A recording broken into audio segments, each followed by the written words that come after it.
Hello, hello, hello, and welcome to the anniversary of Wrestling with Entertainment, bringing you the latest exclusive breaking news, previewing and reviewing the latest shows from WWE, AEW, New Japan, and everything in between. I am your host, James J. And always by my side, Coleco Yachts. I'll be by your side. What's up, everybody? And it's a great day for wrestling. And it's a great day for us. It is our 52nd episode, which in theory is 1 year on the air. So, Damn, we made 52 weeks. yeah.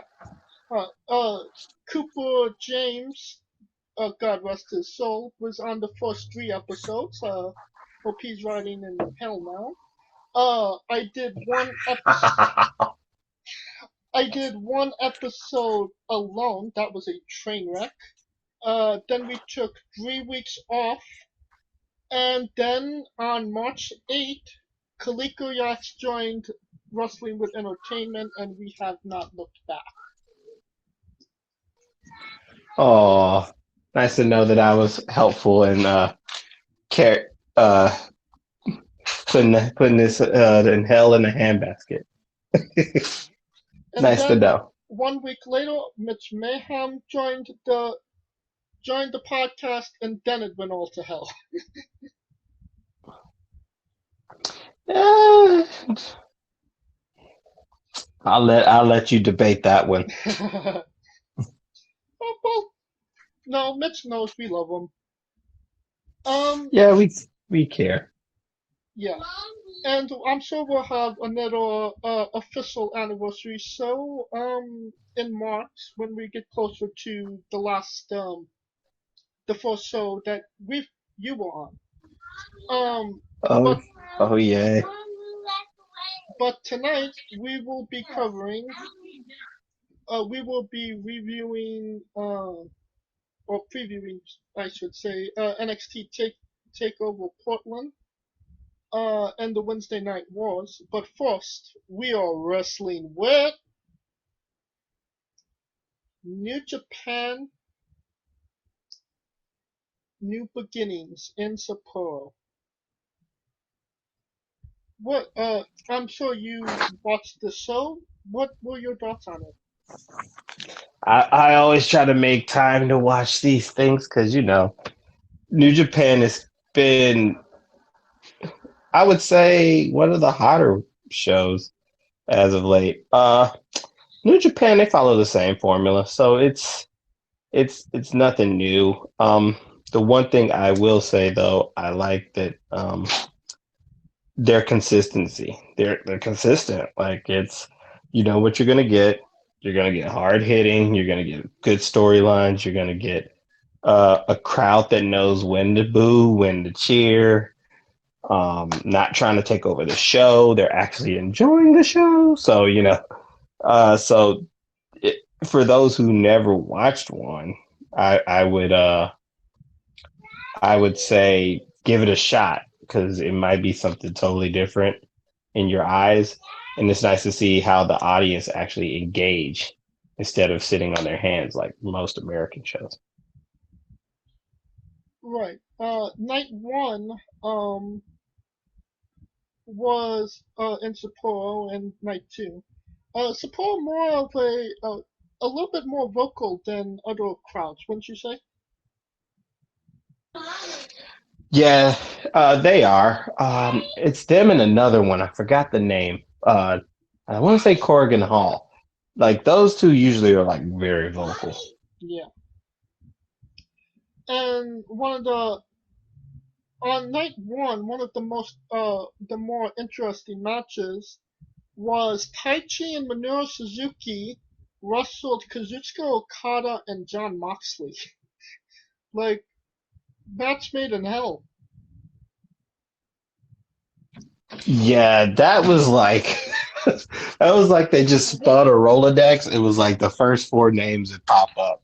I mean, you could get it, and it's like, yo, Moxley and Okada. Like, okay, let's see where this goes. Right. But it's something new, something different. They don't. I'm okay with it, but Mox has been a loner all this time, so it's kind of you know kind of awkward to see him tag. Other than like his when he had his little homeboy, he had his Shield buddy. sidekick there for a minute. Yeah. So What do you think but other than about that, him playing up the AEW eye gimmick? it's good. I mean, it's continuation because I mean it's a lost art in most cases. It's kind of like when Triple H, when Brock broke Triple H's arm, and then you saw Triple H with Floyd Mayweather in the ring, and he had a sling on. It is like, yo, keep the gimmick, keep the. You can't go wrong with keeping the gimmick. um, So, Later, well, earlier today, the New Beginnings in Osaka, I believe. John Moxley wrestled Suzuki. Neither of us have seen it yet. Do you think he's going to wrestle with the eye patch against somebody as dangerous as Suzuki, or do you think he's going to say, maybe it's time to take this off? uh, depends. I mean, he's gonna fight Suzuki, so Suzuki's gonna be on the eye. I think it might come off during it because that would be Suzuki's style. Right. Speaking of Suzuki, he's getting ready to. They got him in a match with Orange Cassidy. Well, That's gonna happen in Florida. Just keep that in mind. Orange Cassidy versus Minoru Suzuki. oh my God. Breaking news. There you go. Is there a funeral afterwards? I don't know, but this is going to be like one of the most contrast stylistically matches Oh I've my ever God. seen. I don't know So what that's going to be, but I will view it wherever I can possibly can. I'll probably post the date because I remember I've seen it making the headwinds, but because they were already talking like you, it's a funeral coming for that boy. But It's a match I never knew I wanted to see. see, giving the people what they want. There you Yeah. go. Um, Second from the last match, Tomohiro Ishii defeated Evil. Nothing was on the line, but that's a big blow to Evil. He's been on kind of a losing streak if you think about it. Yeah, he's been lost to say the least. I just feel like I don't know what they're gonna. What's his defined role? Is he still gonna be with Lij? Is he gonna not be with it? You know what I mean? So it's one of those things where it's like, should he stay or should he go? Type deal. And Yeah, and because I've been hearing that there was rumors him and Sonata were leaving. That would kind of suck, if I'm being honest. I, I wouldn't blame Sonata because I could have swore he would have been like a lot better as far as like looking a lot more stronger than he did now, and it shows because he had the freaking match of the year with bloody Okada per se Japan. So I mean, who am I to say? You know what I mean? Right. So I mean, there's greener pastures out there, but I mean, that gimmick though is going to be a little bit awkward and different to see. But That being said, let's get to the next match. Shingo Takagi defeated Goto for the Never Openweight Championship. This was a physical war between two horses, if I would say so myself. that is true. And Tagage never open weight tag and never open weight singles. And this boy just Shingo 2 belts. Shingo 2 belts, Takage 2 belts. um, that being said, you know, Naito has 2 belts. Shingo has 2 belts. There's a very real possibility of Hiromu and Bushi becoming double champion as well. Um, is kind of Sonata and Evil just in the dark right now? Yeah, it's a lot of people in the dark. But I think they're just trying to make they're either trying to make people look strong or they're trying to whittle these belts down. What do you mean by that? Um, because think about it, their roster literally is it's not it's very top heavy. You know, and to me, I think having uh all these belts and it's hard for people to keep up with, especially an American audience. So I think if they're going to try to infiltrate the American audience, maybe they're going to like maybe combine and abeyance a couple of the belts. Interesting. I don't I'm not I don't know that for fact, but it would make sense. Do you think that maybe Evil and Sonata aren't living up to their potential? I mean, Hiromu just came back, won a championship. Shingo's been in the heavyweight division 6 months and already won a heavyweight championship. And already held it longer than Evil has. So It's possible, but I could also see the argument where if anybody were to leave Lij, it would be them two because they're kind of tight together. I mean, right. they're tight like how you know they're tight like how Naito and Takahashi's tight. So if they're setting something up where people are leaving, those two leaving together would make sense. Do you think that it's a wise decision for them to leave? To leave Lij, I don't think so because Lij is probably as hot as it's ever been. They have an advantage of unlike most stables that have like 15 million people. It's usually been just 5 or 6. So those 5 or 6 are usually important. On the flip side, them leaving would also give it more intrigue because it's like, holy shit, the original 5 or 6 are gone. And would that, well, where would they go? Would they maybe join a Chaos, a Bullet Club, a Suzuki Gun? Are we going to see Um, Evil team up with Taguchi? I couldn't see him. That's a tough one. Maybe they just go solo. I mean, Sonata's not like he's shown he can do some shit on his own. It's not like he's needing anybody. Evil needs it more than uh than Sonata. Interesting. Because I feel like Sonata, even in losing the Okada, still kind of got a little rub. Just because his peers gave him the rub. Right.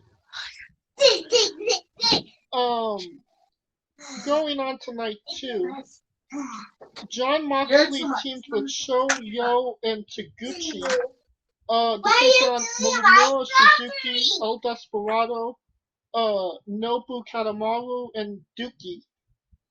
Another what the fuck match? Yeah, I think they just like I think they always do that at like Maybe. I think they always do that at New Beginning, where they just mix it up. Some relief, you know. Stories are ending, and they're trying to figure out where to go. It's interesting match. This is a fun match. But one match that kind of sucked the air out of the room for me. Rev Pro British Heavyweight Title match. Zack Sabre Jr. defeated Will Ospreay to retain. I mean, either way, you were losing. But I think you like Will Ospreay, so it really doesn't matter. Yeah, both ways. I didn't like the match. I don't like either guys. You were kind of hoping that the ring imploded, pretty much.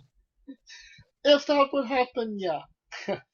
um, but as much as I hate Zack Sabre Jr., I was kind of wishing like stretch Will Ospreay to torture him a little bit.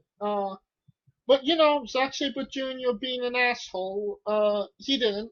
It was kind of sort of a back and forward match. Just not. What do you think about two British wrestlers wrestling in the Japanese ring for a British championship? I uh it I mean, they're just trying to highlight the British strong style aspect of it. Because to me, that's a style that's like been kind of in right now, the British strong style. And that's like Trent Seven, Tyler Bate, Pete Dunne, Tony Storm, Katie Ray. Like I could keep going on and on. Like it's a group of people in Britain that are just giving these hard hitting Japanese inspired matches. Um, to me, it fits within the the umbrella of Japanese strong style, so it's not an issue. I mean, they're both exclusive to New Japan, and it's kind of like one of those working deals where it gives exposure. I mean, they defended the Adam Cole and Kyle O'Reilly had a match for the ROH title, so it's nothing out of the realm before, you know. Right. But that was before they had like a IWGP United States champion. Do you think, looking into a crystal ball, we might be seeing an IWGP British Heavyweight Championship? Uh, not nah. Reason being is because I feel like they're putting all their resources in trying to get America off the ground, and and as far as consumerism, I would say America is number one in consumerism and trying to get people to buy tickets and go places and stuff like that. And Britain is, in a sense, they're loyal to their guys. Right. So anybody like that pops in and at their guy, they'll probably cheer for an Ace or an Okada. But if it's like, let's say, like for shits and giggles, if it was like uh, a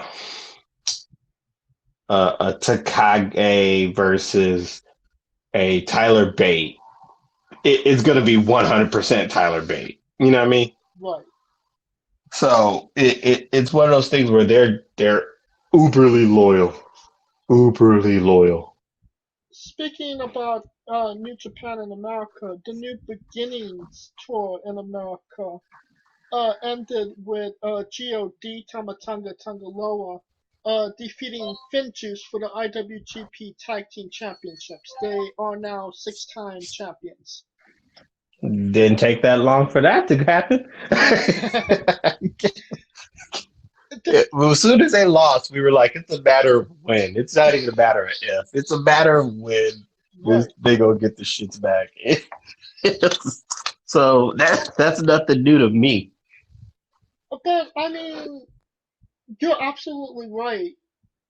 But like, who is going to step up to challenge God now? It kind of seems like the tag team Yeah, they've been division is wiping very everyone out. unified. Yeah, I mean, unless a Roppongi 3K comes up to heavyweight, maybe Sonata and Evil try to work their shit out. Um, you still got Finjuice. Uh, yeah, it's rather, and it's not like they got a tag team in Chaos that's just like popping off like that. Maybe like a Ishii and Yano? somebody from Chaos. You know what I mean? So I Ishii and mean, Yano was usually the faction's tag team.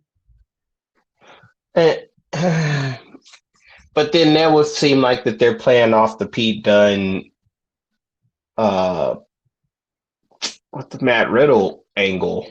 You know, I mean, they one did it super. first. I mean, yeah, true, but I'm just saying, like no one's gonna. Yeah, they did it first, but how many people saw it in America? You know what I mean? Yeah, I guess you're right. So And that's the bigger issue. But continue. the main event would be Kazuchika Okada defeating Taichi. The match was around 25 minutes. Probably 10 minutes too long. What were your thoughts? True, but that also like it also highlights Okada's weakness, so to where like he's an excellent wrestler, but he has a tendency to play to the level of the competition at times, and that's how he gets got. So that it goes with it his characters like cockiness. Right. You know, matches like this is more or less to pick up other talent. That other talent being Taichi right now.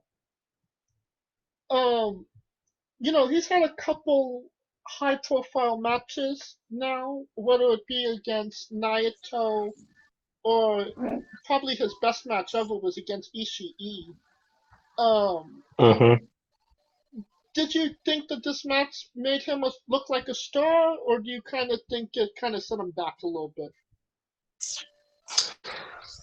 I don't think it sets him back because, in a sense, they're trying to make. He's probably one of the few people that are actually getting like bad vibes from the crowd. You know what I mean? Because hell, Naito tried to be a bad guy. The crowd was like, "We ain't having it." You know what I mean? Okada tried to be in this wandering land, and the crowd wasn't having it. Mox tried to be a bad guy, and they really wasn't having it. So he's one of the few people that can actually get the audience to want to kick his ass in New Japan, like naturally. So you gotta work with that, and he could be a number one heel. Other than Kenta, maybe him and Kenta, those are the only two. And Kenta because he's not of New Japan ilk. He came from Noah in NXT, so Well, they're sort of like, you're not our guy.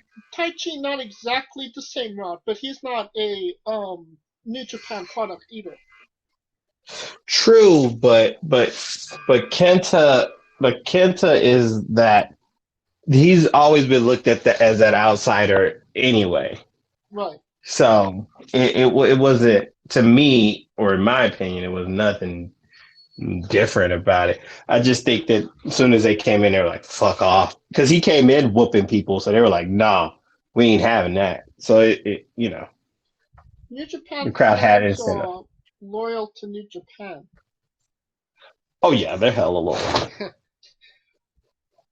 Yeah, because, okay, give him that big win against Kota Ibushi. I get it, it's the first night. He can't lose his first time.